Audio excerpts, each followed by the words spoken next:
This video is sponsored by BugCrowd.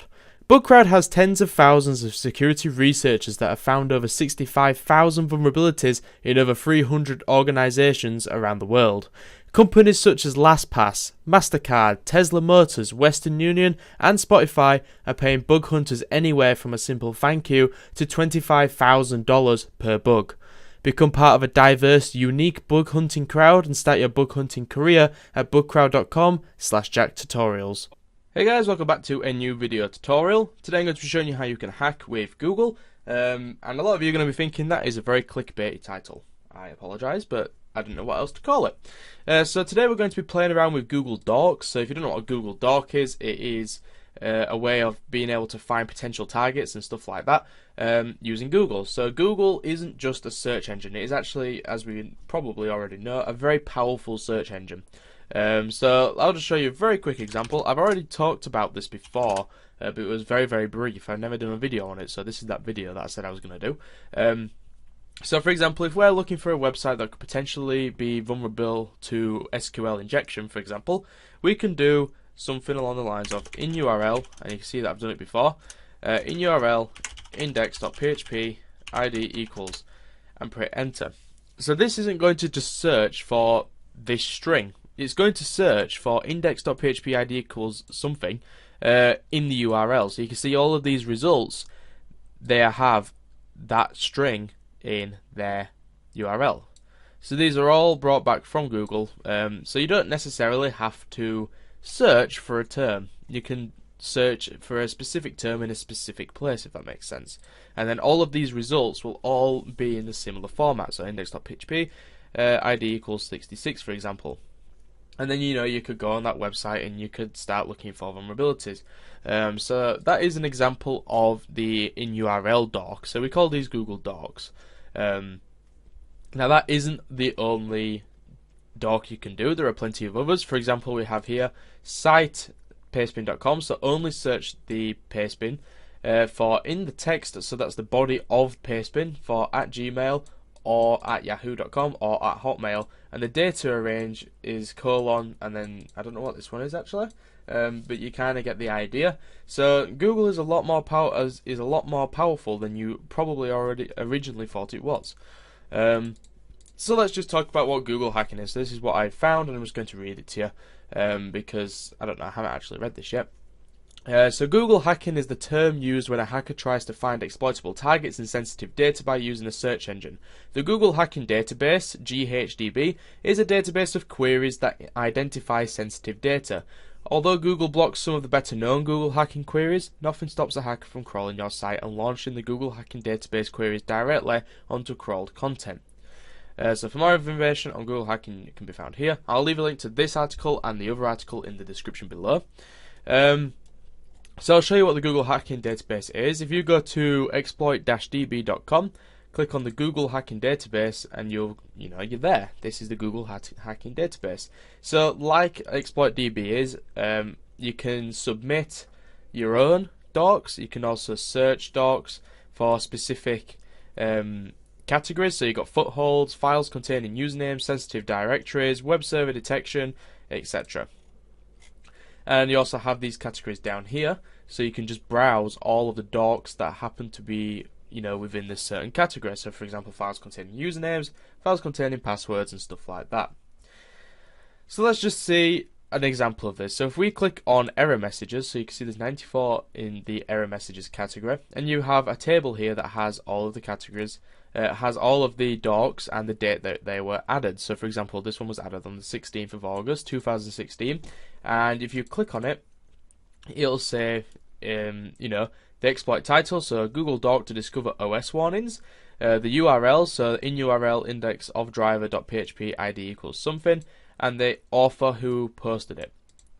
So if we just go ahead and click on this link, you can see Google will actually flag this message up for whatever reason. You can see my IP address is on display, so I need to obviously blank that out, so I must not forget to do that. So if I just put in the little verification here, you can see all the results are all warning messages. So if we go to page 6, they're all warning messages. These potentially could give off way more information than they probably should. So you can see there is an unknown column header in field list. SQL select new URL. So you can see we actually got a column. We actually got a field list here. What's the word? Column database. I think it's database. So this is an example of the Google Docs on an actual live website. So it's giving off more information than it probably should. So let's just go to the previous here. You have another one here, which is in URL expects parameter 1 to be a resource boolean given. So we can just go ahead and click that, and we will get. This one isn't as good because it can bring up things like W3 schools, but if we open this, you can see we have a lot of errors here for this particular website. Expects parameter 1 to be a resource boolean given, so that means that there is a SQL query that is executing, but the result is false because it's not a proper query. So let's just go back. So I'll show you some other examples as well. So let's go to the files containing passwords. These are Google Docs that may contain passwords. So for example, let's have a look. We've got one submitted on the 21st of September. So if we click it, it says this doc often results in backed up database.sql files which contain WordPress usernames and passwords. Obviously a very vulnerable thing to have, your database backup to actually be able to be downloaded. So if we just click on this link and we click on this, you can see we have a database.sql file that we can click, and there you go, we've got all the information.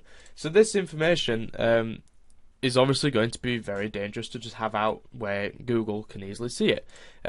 So this .sql file is a way of making it so you can rebuild your database after you delete it by accident or whatever. No one deletes a database by accident, but you get the idea. It's so you can rebuild your database. So these will be current. This is the current database, and I could open this in. Have I got Heidi? Yeah, I do. So let's just go ahead and we'll download that. So we'll go back. We'll right click that, save link as, and we'll save it to the desktop as database.sql. Quite a big database because it's essentially downloading someone's entire website. Actually, this is probably a bad idea to show on Google. Oh well, fuck it. I want to show you guys. So this is Heidi SQL, which is just an SQL browser. Actually, I'm not going to show you that, guys, because it's a live website. It'd be silly of me to do so. So that is an example as well of a Google search. Just put this in, a Google search that actually returns passwords and potentially username passwords and stuff like that. So that one has an internal server error, so it's no good, and so does that one. This one does not, and that's a different website. You can just see how kind of bad this is, and you get the idea. So let's go back again and we'll have a look at something else. So let's have a look at files containing usernames. So this can be used for word lists and things like that if you were trying to brute force accounts. So if you click on this one,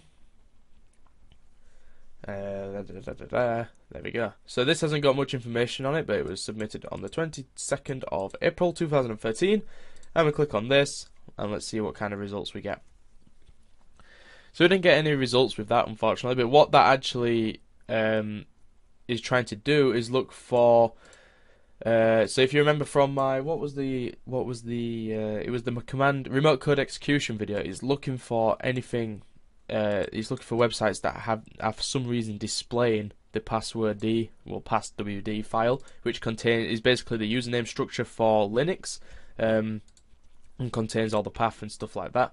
So that is probably what that one's doing, but obviously it's not working. So you need to be also aware that Google will, as you've been seeing with me, trying to block crawlers. So a lot of these tools back in the day, Google have really kind of clamped down on it, but they're not going to get rid of the functionality because it's really useful. But it also, what's the word? There used to be automated ways of doing this. So SQL Map or Uniscan used to be able to build docs together, big lists of websites that could be vulnerable to SQL injection. But obviously they don't really work too much anymore because of the bot defense that Google have put in place. So this is another cool one. So this one is the PHP version. So this will find pages containing information about the PHP installation and is useful for reconnaissance. So if you click on that, you can see that all these websites are displaying the PHP info. So for example, this one is on Linux. What else have we got here? We can see configuration file path, so we can see that it's etc php5 apache yada yada yada. You get the idea. So you can easily build your own docs as well, but the Google hacking database is pretty useful for this kind of stuff. Pages containing login portals, so these are websites where they have found like admin pages and stuff like that. So this could be useful when you're trying to find a admin page for a specific website, not even a specific website, but you want to build a list of websites that have the potential where you could brute force the username and password. But you get the idea behind the Google hacking database. I thought it'd be a pretty cool thing to show you guys. Just a quick little video, just because it was on my list of things to do, and it's kind of important for target discovery. It's a pretty good way to target discovery anyway, and you can build some giant lists with it. But yeah, have a play around with it. The URL is exploit-db.com/Google hacking database, and I'll leave a link to it in the description as well. But that's what it looks like. It's free to use. And there's plenty of stuff for you to play around with, and people are still actively posting on it, because this was posted on the 4th of November 2016, and that will give you the HTTP file server with open access. But yeah, that's the end of this video tutorial. I hope you enjoyed it. Go ahead and like the video if you did, and also share the video with people you think will also enjoy it. Also, if you haven't already, subscribe to the channel. I upload videos every Monday, every Wednesday, and every Saturday. And yeah, so follow me on Twitter as well, that is @Jack1337. Like me on Facebook, that is Jack Tutorials, and also follow me on Twitch, that is Jack1337. And thank you very much for watching, and I shall see you again in the next one.